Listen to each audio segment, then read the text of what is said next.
नमस्कार, capital TV का खास शो ऑपरेशन पाकिस्तान देख रहे हैं आप। मैं हूं आपके साथ पूजा। पाकिस्तान का आर्मी चीफ आसिम मुनीर, जो खुद को हर खेल का मास्टर समझता था, अब वही बुरी तरह फंस गया है। आईएमएफ की शर्तों ने उसकी अर्थव्यवस्था की कमर तोड़ दी है। अमेरिका भी अब पीछे हट रहा है, चीन भी अब आंखें दिखा रहा है। बलूचिस्तान से लेकर खैबर तक बगावत की आग जल रही है। सेना पर भरोसा गिर चुका है और हकीकत यह है कि आज उसके पास ना पैसा है, ना कूटनीति की ताकत, ना जनता का भरोसा। मुनीर की परेशानियों के बीच चीन के विदेश मंत्री वांग यी अपने भारत दौरे के बाद सीधा अफगानिस्तान पहुंचे। भारत की संवेदनशीलता को ध्यान में रखते हुए उन्होंने दिल्ली से सीधे इस्लामाबाद जाने से परहेज कर दिया। वो काबुल में होने वाले त्रिपक्षीय सम्मेलन में हिस्सा लेंगे। पर चीनी विदेश मंत्री का पाकिस्तान दौरे पर भारत की भी कड़ी नजर बनी हुई है। इन सब के बीच एक बड़ा खुलासा हुआ है। खबर यह है कि आतंकी संगठन जैश-ए-मोहम्मद ने पाकिस्तान में अपनी गतिविधियों को फैलाने के लिए गुप्त रूप से एक बड़े फंड रेजिंग अभियान की साजिश रची थी। संगठन का मकसद पीकेआर 3.91 अरब रुपए जुटाकर पाकिस्तान भर में 313 नए ट्रेनिंग कैंप और सुरक्षित ठिकाने स्थापित करना था। तो आज इन्हीं तमाम मुद्दों पर चर्चा करेंगे। मेरे साथ चर्चा के लिए स्टूडियो में मौजूद हैं कैपिटल टीवी के editor in chief doctor Manish Kumar और एग्जीक्यूटिव एडिटर राजीव जी। सर, आप दोनों का बहुत बहुत स्वागत है। धन्यवाद। सर, चीन के विदेश मंत्री ने भारत से सीधा पाकिस्तान जाने में आखिर परहेज क्यों कर दिया? वो अफगानिस्तान क्यों गए? देखिए, आपने बिल्कुल सही कहा कि हिंदुस्तान और पाकिस्तान के बीच अभी भी युद्ध हुआ है और जो सेंसिटिविटीज हैं हमारे रिश्ते को लेकर के, वो कोई डायरेक्ट मैसेज ये नहीं देने चाह रहे थे जो अमेरिका ने जो गलती की कि आप हिंदुस्तान और पाकिस्तान को बराबर एक जगह तौले। और वहाँ बातचीत क्या हो रही है? वहाँ बातचीत सीपैक के बारे में हो रही है। सीपैक दरअसल पाकिस्तान में चाइनीज प्रोजेक्ट है, लेकिन खतरा उसको अफगानिस्तान और टीटीपी से है। और उसकी सुरक्षा के लिए बातचीत कहाँ हो रही है? काबुल। वो काबुल पहुंचते हैं और पाकिस्तान को कहते हैं कि अपने नुमाइंदों को भेजो इधर। मतलब पाकिस्तान के ऊपर चर्चा हो रही है, पाकिस्तान के सीपैक के ऊपर चर्चा हो रही है। चर्चा कहां हो रही है? अफगानिस्तान में। अफगानिस्तान में क्यों चर्चा हो रही है? क्योंकि अफगानिस्तान के साथ भी पाकिस्तान के रिश्ते खराब हैं। लड़ेगा अफगानिस्तान और पाकिस्तान और पैसा डूबेगा चीन का, क्योंकि उसने इतने सारे पैसे, अरबों अरबों डॉलर जो है वहां पे लगा रखा है इस प्रोजेक्ट के ऊपर। अफगानिस्तान की क्या चिंताएं हैं? 3-4। एक, बॉर्डर को लेकर के। दूसरा कि आप जिस हिसाब से अफगानिस्तानियों को वहां से खदेड़ रहे हो, रोज जो है बॉर्डर के ऊपर भगा रहे हो, और जो अफगानिस्तान के लोगों के साथ जो आप मिस ट्रीटमेंट कर रहे हो वहां पे, वो रुकना चाहिए। पाकिस्तान क्या कह रहा है? पाकिस्तान ये कह रहा है कि भाई तुम यहाँ पे ट्रेनिंग दे रहे हो और टीटीपी वाले हमारे यहाँ आकर के वो तबाही मचा रहे हैं।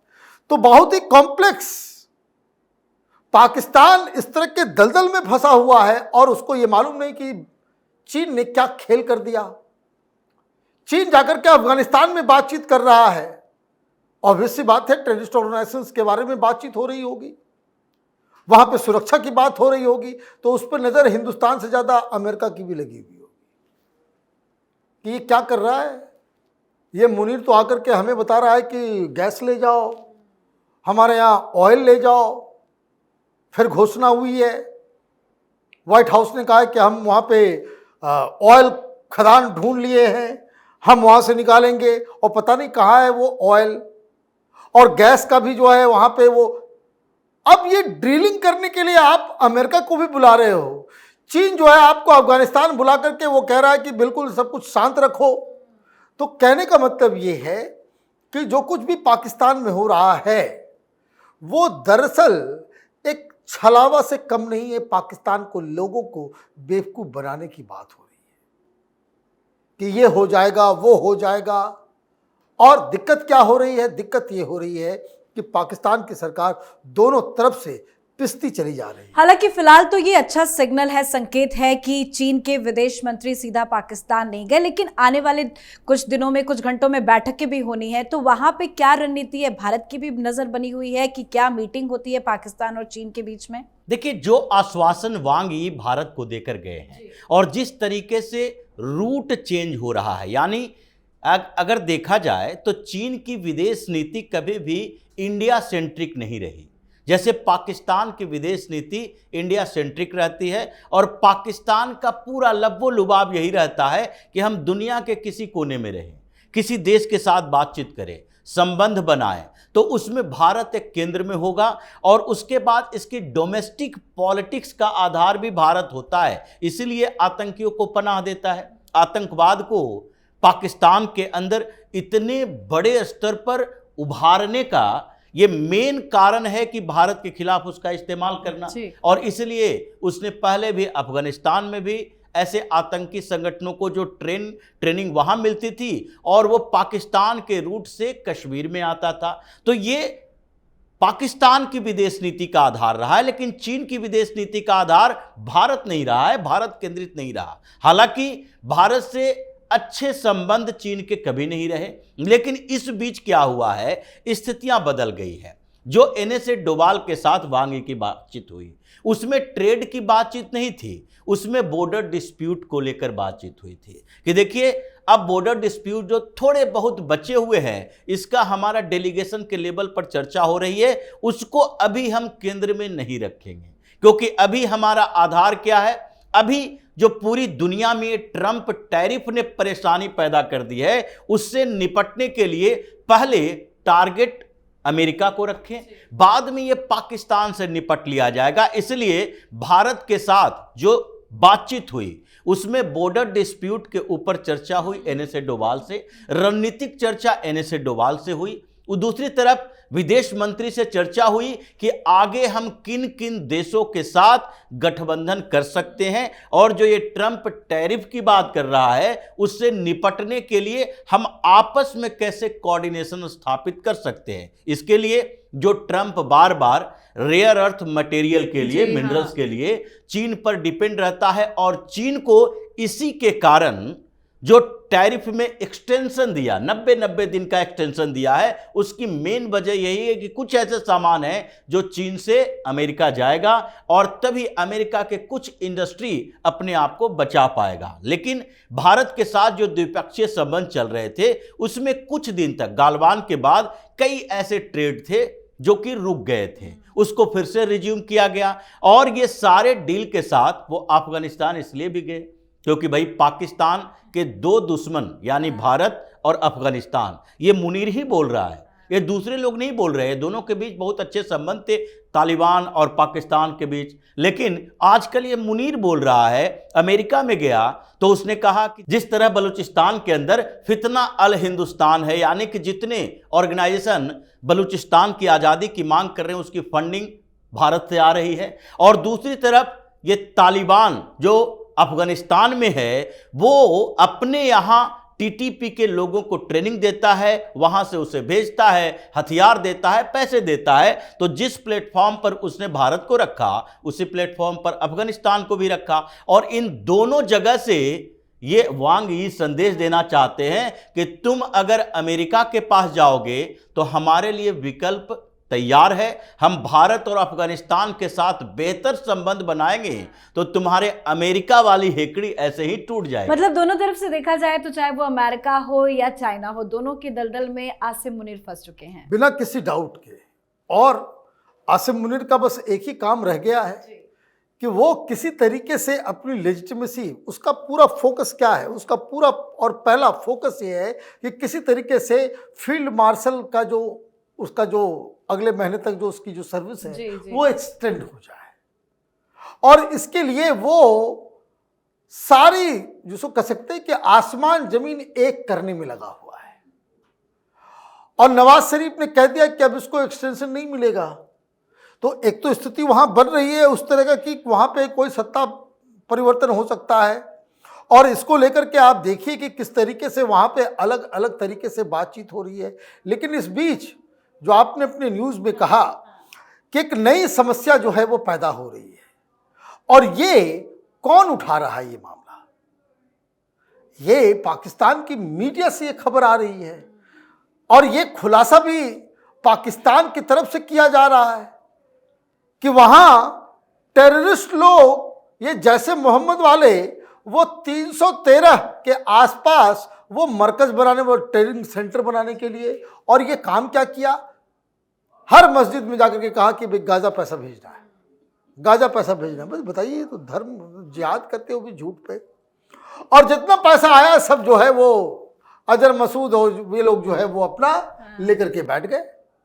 अब जिस पैसे को आपने डिजिटल ट्रांसफर जिससे लिया, वो मालूम चल रहा है कि अजहर मसूद का भाई है, उसका बेटा है। पूरी अकाउंट डिटेल्स आ गई है पूरा। भाई ये डिटेल्स कहां से आया?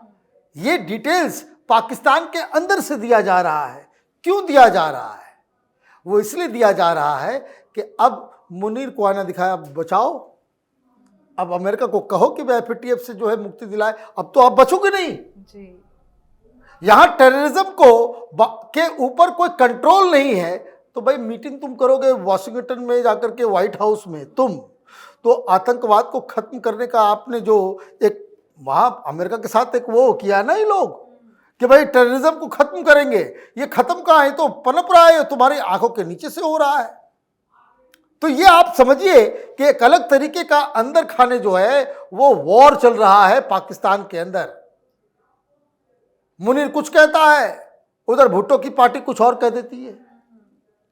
वो कह देता है भाई आतंकवादियों को पता ठिकाना बताओ, लिस्ट दो, हम सबूत दो, हम इंडिया को दे देंगे, हाफिज सईद को, अजहर मसूद को। इधर इमरान खान के लोग कह रहे हैं कि तो पापी है, ये आतंकवाद खत्म नहीं होगा।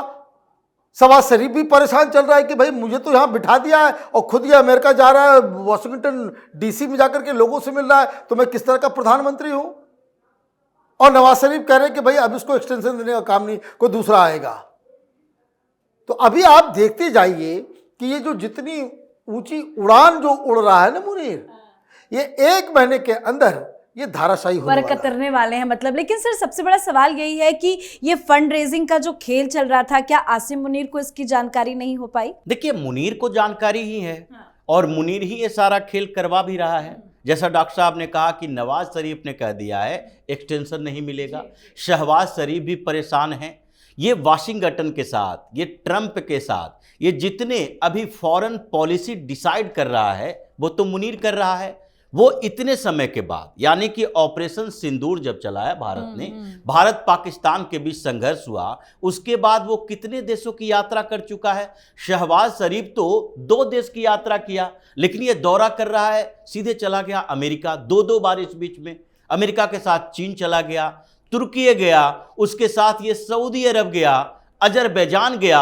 ये भारत के उन देशों के साथ, कई देश ऐसे हैं जैसे सऊदी अरब है, सऊदी अरब के साथ भारत के बेहतर संबंध हैं, वहां भी जाकर वो भारत के खिलाफ प्रोपेगेंडा पैदा करने की कोशिश किया। तो फॉरेन पॉलिसी डिसाइड कर रहा है आसिम मुनीर। उसके बाद अमेरिका के साथ बेहतर संबंध बनाने के लिए हर दिन बयानबाजी कर रहा है मुनीर जी। ट्रंप के लिए बैटिंग कर रहा है मुनीर कि देखो भाई, ट्रंप को जो नोबेल प्राइज की बात कर रहे हैं उसके लिए सबसे पहले आवाज हम लोगों ने उठाई।